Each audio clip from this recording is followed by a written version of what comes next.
Action mode रे कांग्रेस जनक पर जड़े ओडिशा मुहा हेवीवेट कर्मी और नेता देउछंती गुरुमंत्र और सरकार को करुछंती टार्गेट।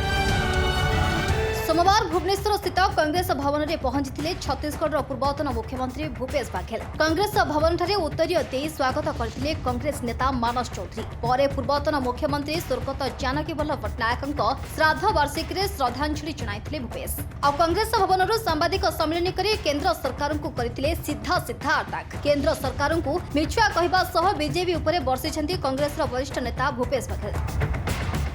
भूपेश एही प्रेसमिट रे केंद्र सरकार केउं भली भाव में राजनीति में प्रतिशोध परायण हो पड़ी ताहा देशवासी शुभंकर नुहे। बाघेल कहते गांधी परिवार को डरुची आजिर सरकार। भूपेश कहते सरकार ईडी आईडी सीबीआई जे दुरुपयोग करुछि। ए सांबादिक सम्मेलन में भूपेश सह उपस्थित रही कांग्रेस वरिष्ठ नेता निरंजन पट्टनायक, पंचानन कानून और विधायक दल नेता रामचंद्र काडा। देश के हित में, जनता के हित में भारतीय जनता पार्टी और उसकी सरकार कांग्रेस पर ही आक्रमण शुरू कर देती है।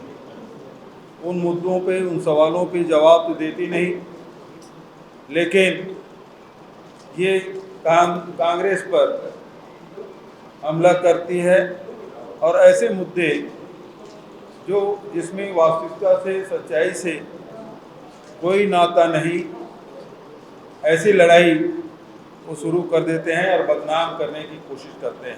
भारतीय जनता पार्टी लगातार झूठ का आधार लेके काम करती है और एक झूठ को 100 बार बोलती है और जोर से बोलती है। भारतीय जनता पार्टी लगातार कांग्रेस मुक्त भारत की बात करते हैं, लेकिन ये इतने मेहनत करने के बावजूद भी ईडी का दुरुपयोग, आईटी का दुरुपयोग, सीबीआई का दुरुपयोग और उसके साथ साथ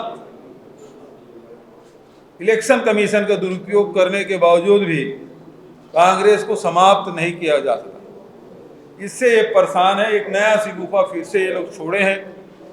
अभी लगातार खड़गे साहब और राहुल जी संविधान बचाने की लगातार बात कर रहे हैं और इसके लिए लड़ाइयाँ भी सदन के भीतर भी और सदन के बाहर भी।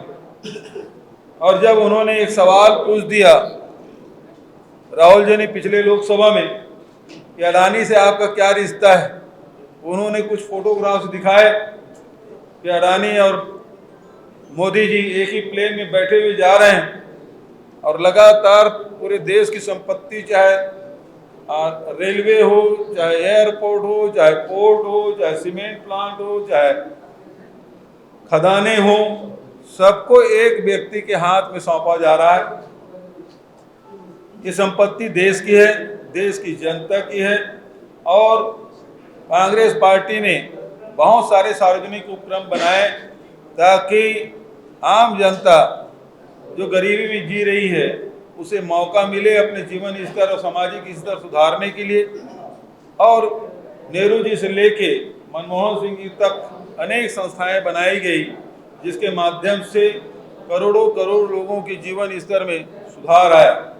अब वो सारे संपत्ति बेचे जा रहे हैं और एक व्यक्ति को बेचा जा रहा है, वो बेहद दुर्भाग्यजनक है। ये सरकार केवल एक व्यक्ति के लिए काम कर रही है और इसका विरोध कांग्रेस पार्टी और कांग्रेस के नेता राहुल जी लगातार कर रहे हैं। तो आपको याद होगा उस समय राहुल जी की सदस्यता समाप्त कर दी गई थी लोकसभा से और 24 घंटा के अंदर में बंगला भी खाली करा लिया गया था। तो ये दुर्भावना उनकी रही है और अभी भी लोकसभा में उन्हें एलओपी है लेकिन बोलने नहीं दिया जाता। और जिस प्रकार से सुप्रीम कोर्ट को भी ये लोग लगातार, आपको याद होगा पिछले इलेक्शन में अब की बार 400 पार का नारा लगाया था और 400 क्यों चाहिए, तो उन्होंने कहा संविधान बदलेंगे, संविधान हमको बदलना है। जो संविधान हम सबके रक्षा करती है वही संविधान खतरे में है। ये लड़ाइयाँ लड़ी जा रही है और अभी ताज़ा उदाहरण आपने देखा होगा कि सुप्रीम कोर्ट ने एक आदेश दिया कि ये राज्यपाल, तमिलनाडु के मामले में राज्यपाल या राष्ट्रपति असीमित समय तक के लिए बिल को नहीं रोक सकते। जो डर जाते हैं जो वॉशिंग मशीन में धुल जाते हैं, वो कोई मुख्यमंत्री बन जाता है, कोई केंद्रीय मंत्री बन जाते हैं, कोई उप मुख्यमंत्री बन जाते हैं, लेकिन जो डरते नहीं, घबराते नहीं, जनता की लड़ाई लड़ते हैं, उसको ईडी या सेंट्रल एजेंसी के द्वारा प्रताड़ित और तंग करने की कोशिश की जा रही है।